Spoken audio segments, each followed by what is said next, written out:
अस्सलाम वालेकुम, मैं हूं आपका मेजबान आसिफ इकबाल और आप देख रहे हैं आवाज मीडिया ग्रुप का मकबूल तरीन प्रोग्राम काम की बात। सामीन, यूं तो अमराज दिल के मौलिद जंग शहर में बहुत से हैं, मगर एक ऐसे डॉक्टर भी हैं जिनको पायनियर कार्डियोलॉजिस्ट का एजाज हासिल है, बल्कि इन्हें DHQ जंग CCU वार्ड का फाउंडर भी कहा जाता है। जी बिल्कुल, इस वक्त हमारे साथ तशरीफ फरमा है नहायत ही खूबसूरत शख्सियत के मालिक कार्डियोलॉजिस्ट डॉक्टर सिकंदर जुल्करनैन। आइए इनके लॉन्ग लाइफ तजर्बात से कुछ सीखने की कोशिश करते हैं। अस्सलाम वालेकुम सर। सर कैसे मिजाज है आपके? ठीक है, थैंक यू वेरी मच। आपने सर अपने क्लिनिक वक्त में हमें कुछ वक्त अनायत फरमाया। सर सबसे पहले मैं आपसे ये जानना चाहता हूँ कि सर जब आपने DHQ जंग में जॉब स्टार्ट की तो क्या आपसे पहले भी कार्डियोलॉजिस्ट डॉक्टर मौजूद थे? जी, ये 96 की बात है। उस वक्त डिस्ट्रिक्ट लेवल पे कार्डियोलॉजिस्ट नहीं होते थे। कार्डियोलॉजिस्ट जो थे ना, वो सिर्फ डिविजनल हेडक्वार्टर्स पे होते थे, जैसे सरगोदा है, फैसलाबाद है, मुल्तान, ऐसे आप समझ लें। तो और कार्डियोलॉजी के सेंटर जो थे, एक सिर्फ म्यू हॉस्पिटल में था, तब पंजाब इंस्टीट्यूट कार्डियोलॉजी बन रहा था, और एक कराची में था, national institute of cardiovascular disease NICVD, और AFIC रावलपिंडी, वो आर्मी वाले भी बना रहे थे, अर्ली फेज में थे। तो उस वक्त मैं जब यहाँ पे जंग आया तो मेरे पास मेरी एप्लीकेशन में 3 डिस्ट्रिक्ट का था। ऐसे ही मैंने लिखा हुआ कि मुझे शेखुपुरा, झांग या सरगोदा भेज दिया जाए। सेक्शन लिख दिया ऊपर के appointed at any of the station. तो इसके पीछे मोटिवेशन थी प्रोफेसर शहरियार साहब। वो झांग से, उनके ननिहाल थे, तो झांग से उनको एक एफिलिएशन थी, मुझे उन्होंने मोटिवेट किया। बल्कि हम 3 लोग थे, एक कसूर में गए, एक उकाड़ा में, और मैं झांग आया। तो वो 2 तो फिर डिसार्ट होकर 6 महीने 8 महीने वापस चले गए, लेकिन मैं बहरहाल यहाँ पे रहा। डॉक्टर साहब भी मुझे इनकरेज करते थे, गाइड करते थे, कोई बात नहीं, मसाइल आते हैं, आप प्लीज़ करें। तो मैं जब यहाँ आया तो यहाँ पे सीट नहीं थी। मैं against the post of APMO, उसके अगेंस्ट मैं ऑन हिज ओन पे स्केल। जब मैं यहाँ आया तो फिर यहाँ पे तो चूँकि था ही नहीं कुछ, ट्रेंड था, तो उसके लिए फिर मुझे काफ़ी हार्ड वर्क करना पड़ा। मैं फिर काफ़ी यहाँ के जो समाजी हल्के थे उनसे मिला। तो नटसेल मुझे रोटरी क्लब ने सपोर्ट किया। हमने फिर कोई उस वक्त 35-40 लाख रुपया इकट्ठा किया डोनेशन का। बिल्कुल ठीक है। सर आपको CCU जंग का फाउंडर भी कहा जाता है, तो कैसे सर ये आप इसके फाउंडर कैसे बने? वो फिर ऐसे ही है, जब मैं यहाँ पे आया तो ये सारा कुछ हमने स्ट्रगल की, फिर हमने वो कुछ डोनेशन ली। उस वक्त का आप समझ लें कि 35-40 लाख का होगा। ये रोटरी क्लब ने मुझे काफ़ी सपोर्ट किया। फिर हमने जाके जहाँ पे एक हॉस्टल होता था, खाली पड़ा था, इसका एक पोर्शन लिया जहाँ पे आप CCU है, तो उसको हमने फिर रेनोवेट करके तो हमने उसमें 10 बेड का CCU शुरू किया। मशीनरी वगैरह आ गई।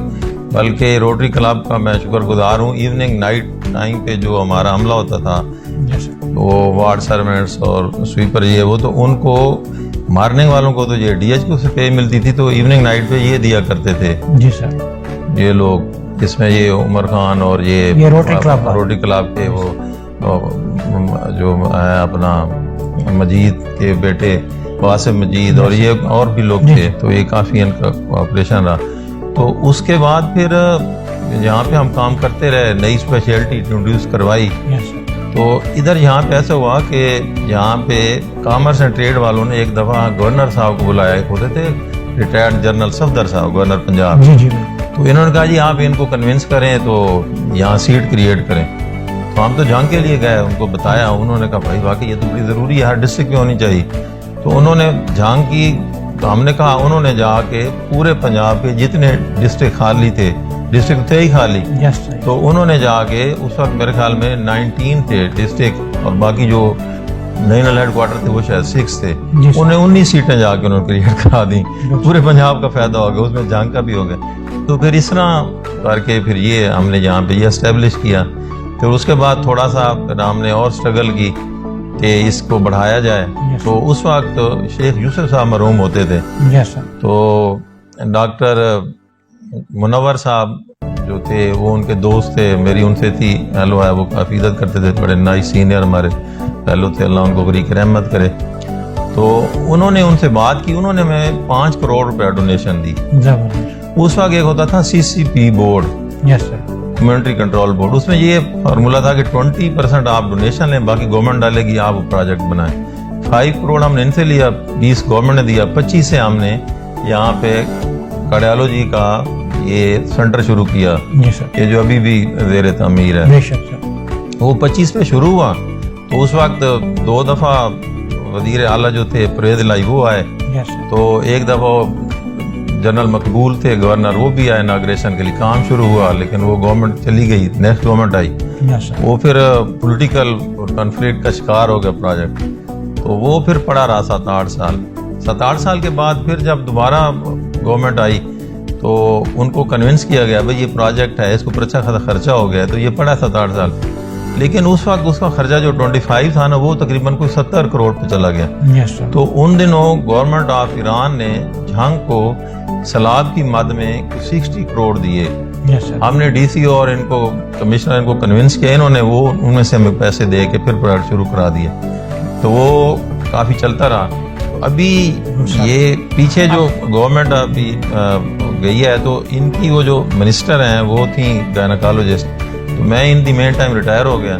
वो फिर आके उन्होंने ना इसी को वही प्रोजेक्ट जो था कार्डियोलॉजी का, तो उसको उन्होंने mother and child care centre में कन्वर्ट कर दिया है, जिसका आजकल शायद इनाग्रेशन होने वाली है। लेकिन बेसिकली ये हमने शुरू किया था, तो हमारा ख्याल था यहाँ पे एंजियोग्राफी वगैरह होगी और सारा सर्जरी और सारा कुछ हम करेंगे, तो ये हमारी स्ट्रगल रही ये सिलसिला। सर आपकी प्रोग्रेस तो नुमायां है, मगर इसके बावजूद भी मैं आपसे ये जानना चाहूँगा कि आपके टिन्योर में, चूँकि अभी तो आप रिटायर हो चुके हैं, लेकिन इस टिन्योर में फर्दर DHQ के लिए आपकी खिदमात क्या रही? फर्दर ये है कि चूँकि मैं अकेला था, नई स्पेशलिटी थी, फिर इस स्पेशलिटी में मेरे पास MO बड़े रिलेक्टेंट होते थे आने को, क्योंकि जहाँ पर उस वक्त ये ट्रेंड होता था, मेडिसिन सर्जरी में लोग जाते थे, साथ जनरल प्रैक्टिस करते थे, उनको हेल्प करती थी। अब कार्डियोलॉजी का इंडिपेंडेंट किसी के लिए प्रैक्टिस करना तो मुश्किल है, यस तो वो आते नहीं थे, उनको बड़ी टेम्पटेशन दे के, उनको बड़ा अकोमोडेट करके उनको मैं लाता था।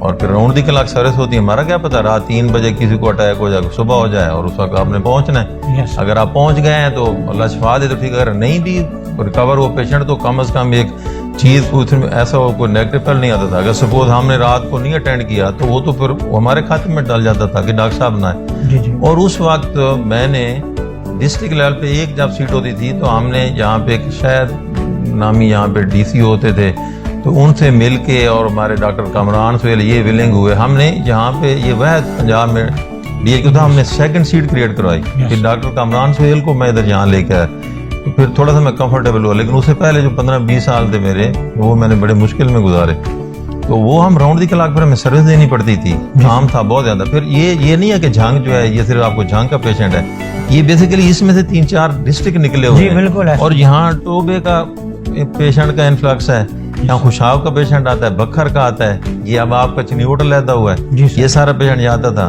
तो इवन के खानेवाल तक जी सर लइए का, तो ये सारा पेशेंट जो था ये जंग आता था। तो जंग जो है ना, ये लिखने में तो डिस्ट्रिक्ट है, लेकिन इस डिस्ट्रिक्ट में से बहुत डिस्ट्रिक्ट निकले हुए हैं सर। ये और उन सबका ट्रेंड इधर है। किस तरह मैनेज करते थे पेशेंट करते? नहीं तो फिर ऐसे ही है कि ना कोई दिन थी ना रात, और बल्कि शाम को मैं कोई कोशिश एक जगह पे की, मैं प्रैक्टिस करूं, मैं अपनी प्रैक्टिस बैठा होता था, वहां से फोन आ जाता था, वो मैंने छोड़ देनी, इधर आ जाना। और यहाँ फिर हमें राउंड दी क्लॉक सर्विस देनी पड़ती थी। अब आप बाजार में छोटा सा वाक़या सुनाओ, उसको आपको सूरत आप बेहतर हो जाए समझाएगी। एक रात मुझे 3 बजे उठाया गया, मैं गया, एक पेशेंट था, हम लगे रहे 5 बजे तक, 5:30 वो जाके स्टेबल हुआ, मैं वापस आया। अब मैं फ़ोन नहीं ऑफ कर सकता था, तो फिर मुझे ना रिपीटेडली रात कॉल आई, मुझे मैं आके लेटा, कहीं नमाज पढ़ी 6 बजे, 8 बजे मुझे फ़ोन आया MS का कि जो DC साहब आए हुए हैं, उनको कोई मसला है बीपी का, ये तो मैंने उनको कहा, मैंने कहा मैं आया हूँ 5 बजे तो कोई सीरियस इशू तो नहीं है। कहते जी बीपी का है। मैं कहा जी आप उनको कहें 10 बजे आ जाए। हालांकि 8 बजे काम शुरू हो जाता, 8 से 2 हमारे लिए उनको दिन था ना रात। तो वो बड़े नाइस फेलो थे, पठान फैमिली से थे, वो चले गए। वो दोबारा फिर 10 बजे आए, फिर मैं इधर से गया, फिर मैंने उनको देखा, फिर अपना सारा वो काम किया। तो वो हमारा ये सिलसिला था। तो ये मेरे साथ कोऑपरेशन एडमिनिस्ट्रेशन का भी रहा, तो सारे लोग थे, हम मिलजुल करते थे। सर माशाल्लाह, जैसा कि आपने इंट्रो में भी बताया अपने सामीन को कि आप एक पायनियर कार्डियोलॉजिस्ट डॉक्टर हैं डिस्ट्रिक्ट झंग के, तो इतना एक्सपीरियंस होने के बावजूद ये सब चीज़ें, तो आफ्टर रिटायरमेंट सर आपने अपना कार्डियोलॉजी सेंटर क्यों ना बनाया? ये अपने जो सेंटर बनाने होते हैं ना, ये आफ्टर 60 कम ही लोग बनाते हैं और कम ही सक्सेसफुल होते हैं। ये एक बड़ा हेडेक होता है ये अपना बनाना चलाना।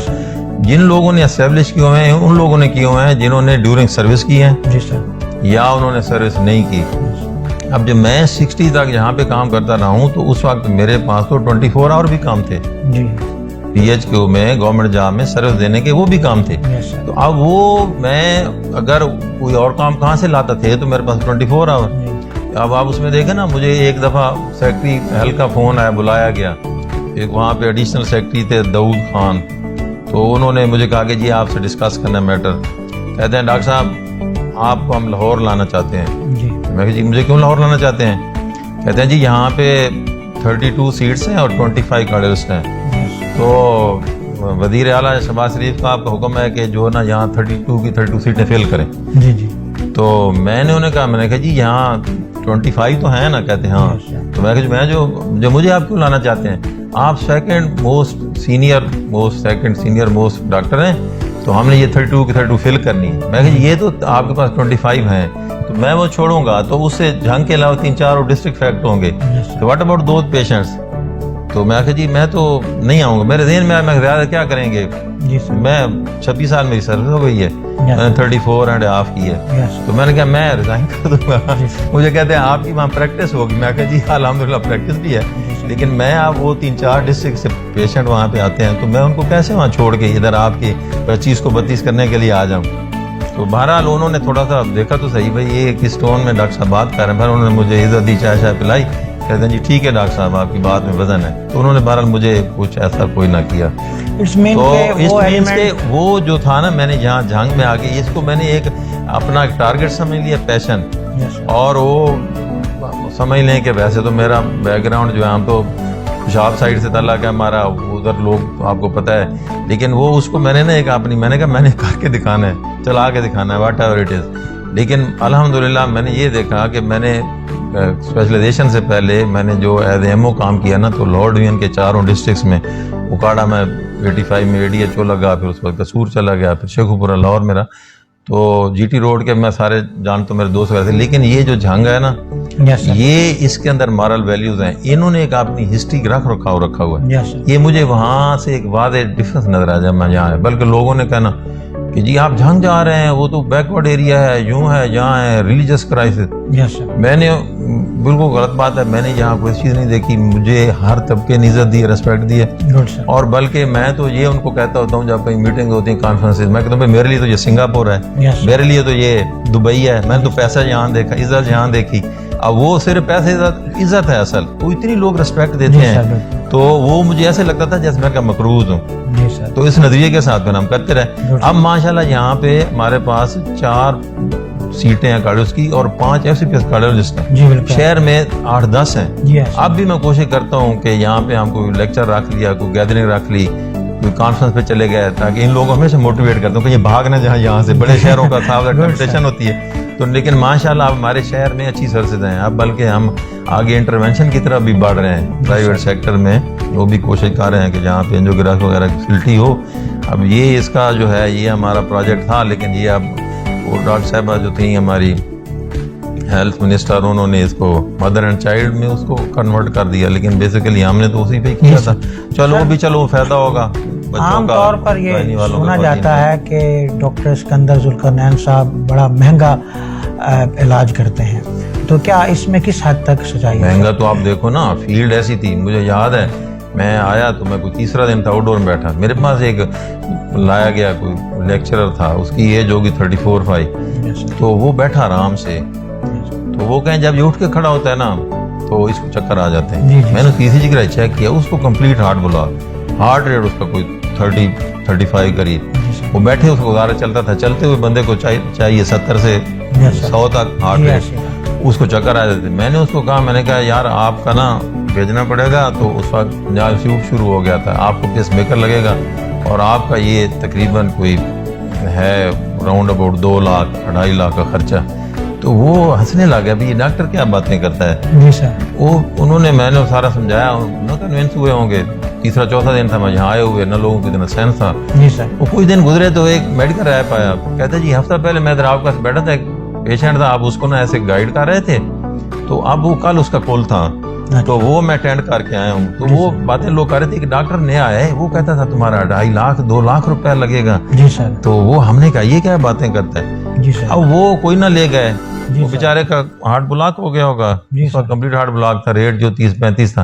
तो इसी तरह फिर काफी चीजें थी, लोगों को इंटरवेंशन का समझाना होता था, तो उनको मैं फिर राब्ते में रहता था वहाँ लाहौर, मैं हफ्ते में या 15 दिन बाद जाता था, उन लोगों को बताता था मेरे पेशेंट आएंगे। अब मैंने कल अपना एक पेशेंट जो है हेल्थ कार्ड पे उमर हॉस्पिटल जे रोड से मैंने उसका बाईपास करवाया। जी सर। अब वो उमर हॉस्पिटल लाहौर का एलीट हॉस्पिटल है, मैंने हेल्थ कार्ड पे करवाया। अब ये फील्ड ऐसी है, शुरू में फिर मैंने FIC आर्मी के डॉक्टरों से रब्ता किया, उनकी जो थी इलेक्ट्रोसाइकिल स्टडी बेहतर थी। अब के पेशेंट आते, धड़कन तेज हो गई, ठीक हो गई, तेज हो गई, SVT, उसकी वो जो एब्लेशन करते हैं, वो पहले मैं इंग्लैंड में भेजता रहा, तो अब खर्चा आता था 16 लाख। फिर अब यहाँ पे आर्मी वालों से बात करके अब मैं 8-9 में इनका वो करवाता रहूँ। तो ये फिर फील्ड ऐसी है, फिर ट्रीटमेंट जो है फॉर होल लाइफ है। फिर अब तब बाईपास हम याद है मुझे 1.5-2 लाख में होता, आजकल तो 5-7 लाख है। लेकिन ये अब हेल्थ कार्ड के चक्कर में मैंने अब कॉल करवाया अपने एक पेशेंट का उमर हॉस्पिटल में। अगर ट्रीटमेंट करना है तो फिर अल्टीमेटली एक्सपेंस तो होना। बाकी रह गया मसला कि मुझे कोई पर्सनल इंटरेस्ट, मुझे पर्सनल क्या होता, मैं तो अपने प्राइवेट क्लिनिक से सारे मरीज यहाँ भेजता था जो अफोर्ड नहीं करते थे, उनको कहना ये दाखिल हो जाओ, अफोर्ड नहीं करते वहां चले जाओ, घर नहीं जाना। बल्कि लोगों के साथ थोड़ा सा मुझे सख्ती करनी पड़ती थी ताकि वो मेरी बात को अहमियत दें, समझें। अगर पेशेंट के अटेंडेंट वो कन्विंस नहीं है तो हम सबका फेलियर है। उसी मरीज को लेकर घर चले गए, वो जंग आदमी है, दूसरे दिन आ गया पूरा टब्बर, ये बेटा इसको जगह। मैं तुम क्यों चेक करा रहे हो, तुम तो ठीक हो। वो फिर बाद में एक बोला, कहता जी इन्होंने देख भाई सी काले लाया, तुसी कहने दाखिल नहीं कराया। ते रोडू सुल्तान ने दरवाजे दाखिल हो रहा सी, ते दाखिल होने अंदर ने पैर रखे थे, डिग के मर गया। ये हुन सारे वहम पै गया। मैं कोई शरीफ आदमी हूं जिस पे खर्चा करना था वो तुमने किया नहीं, अब तुम पूरा टब्बर कहते हो मुझे भी दर्द है, मुझे दर्द है। तो वो फिर ये चीजें हैं। वो फिर शुरू में तो लोग कहते होंगे कि ये डॉक्टर जो है थोड़ा सा मतलब ये इस तरह सख्ती से पेश आता है, लेकिन वो सिर्फ उन पेशेंट की बेहतरी के लिए मैं समझता था कि मैंने किसी तरह कन्विंस करूं।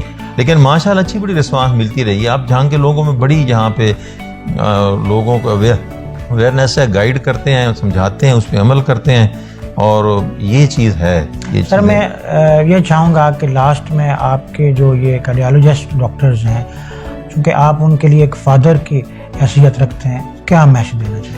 वो उनको मेरा पता, मतलब कई दफ़ा बातें होती हैं यहाँ पे, ये असल में जो प्रोफेशन है ना, इसके अंदर पैशन होना चाहिए कि ये हमने ये चीज़ें करनी है। और ये एक ट्रैक का है जिसमें एक पेशेंट है, एक डॉक्टर है, एक अल्लाह की ज़ात है। बेशक। तो उसको आपने टारगेट करके ये सर्विस देनी है, उस मालिक ने आपको इसका सिला देना है। और किसी बंदे के ऊपर उसकी रहमत करम ये नहीं है कि उसका बैंक बैलेंस कितना है, पैसे के रख लें। उसका करम ये है कि कौन कितनी सुकून की जिंदगी गुजार रहा है, सुकून से सोता है, और जिसका इनर सेल्फ जो है ना वो सेटिस्फाइड है। तो ये चीजें अगर आप रखेंगे ना, और ये माशाल्लाह हमारे जहाँ पे अच्छे हैं जो लोग आ रहे हैं, तो ये चीजें आप रखेंगे तो इसमें आप बहुत कंफर्टेबल होंगे। अब लोगों को देखते हैं, दौलतें इकट्ठी करते रहते हैं, और वो मतलब उनकी किस्मत में नहीं होती। अब वो छोड़ के मरे, अल्लाह ताला ने एक एक टके का हिसाब लेना है, बाद में उड़ाई गई। जिन्होंने उड़ाई उनसे नहीं पूछा जाना, पूछा उससे जाना है जिसने कमाई थी और उसने कहाँ लगाई। तो ये फिर चीजें हैं, उनका भी मेरे यही है कि लोगों की दुआएं लें। अल्लाह ताला आपको पता नहीं कितने नामसाइल प्रॉब्लम है जिनसे बचा लेता है। अब फर्क है मैं बाहर निकलूं, मेरी गाड़ी लगे हैं, वहीं पे मुझे 1-1.5 लाख का पता नहीं जिंदगी बची ना बची। वो मालिक जो है ना, इन मरीजों की, उनके लवाकिन की दुआओं से फिर कितनी बलाएं आती होंगी, मरी टल जाती हैं। बिल्कुल। तो इसलिए मुझे सारे ये कहते हैं आप बड़े पीसफुल रहते हैं, आपकी लाइफ बड़ी वो पुरसकून है, तो मुझे हंसी आती है। लेकिन ये है कि ये फिर सेक्रीफाइस करना पड़ता है। अब मुझे जो रात को ये उठाया करते थे, अब मुझे फिर ऐसा हो गया कि मुझे कभी ऐसा नहीं भाई 4 से 6 घंटे में मुसलसल सोऊं। अभी भी ना मुझे 1-2 घंटे नींद आएगी, फिर मैं उठ जाऊंगा, फिर आएगी उठ जाऊंगा। वो बन चाहे मैं आउट ऑफ कंट्री हूँ, वहाँ भी यही इस तरह, क्योंकि वो एक चीज़ बन गई। मतलब मैंने उसकी प्राइस तो पे की, लेकिन वो अल्लाह का शुक्र है कि अल्लाह ने कबूल की। अब हम जो नेकी करते हैं जरूरी नहीं है कि कबूल भी हो, उसका मतलब तब है कि वो कबूल हो, एक्सेप्ट हो। तो उसके लिए फिर आपका जो जिस एंगल से, जिस सोच से आप कर रहे हैं ना, उसको ठीक करना बहुत जरूरी है। तो इस तरह की चीजें हैं सारी। बाकी माशाल्लाह हमारे बड़े अच्छे यहाँ पर आ रहे हैं डॉक्टर, उनको गाइड भी करते हैं, डिस्कस भी करते हैं, नॉलेज भी उनको समझाते हैं, अपडेट रखो। तो अच्छी झांग में सरसरदी से काम नहीं है। इंटरवेंशन शुरू होगी तो इंशाल्लाह ये फैसलाबाद और लाहौर के लेवल पे आ जाएगा। शामीन, जैसा कि आपने डॉक्टर सिकंदर जुल्करनैन साहब की प्रोफेशनल स्किल्स के बारे में बहुत कुछ जाना, मगर इनके अंदर एक क्वालिटी ये भी है कि ये वेल बिहेवियर पर्सनैलिटी है। चूँकि मुझे इनके साथ कोऑर्डिनेशन से ये अंदाज़ा हुआ कि जिस कदर इनका नाम, इनकी हाइप और वो सब कुछ है, तो उससे ज़रा मेरी हिचकिचाहट थी कि सर जो हैं वो ज़रा सख्त मिजाज के होंगे। मगर इनके साथ मुलाकात करके, इनकी मीटिंग के बाद इस चीज़ का अंदाज़ा हुआ कि is very well behaviour personality, बहुत खुश इखलाक मिजाज की शख्सियत हैं। इन्हीं अल्फाज के साथ अपने मेज़बान आसिफ इकबाल को इजाज़त दीजिए। आलाने के बाद। Thank you sir.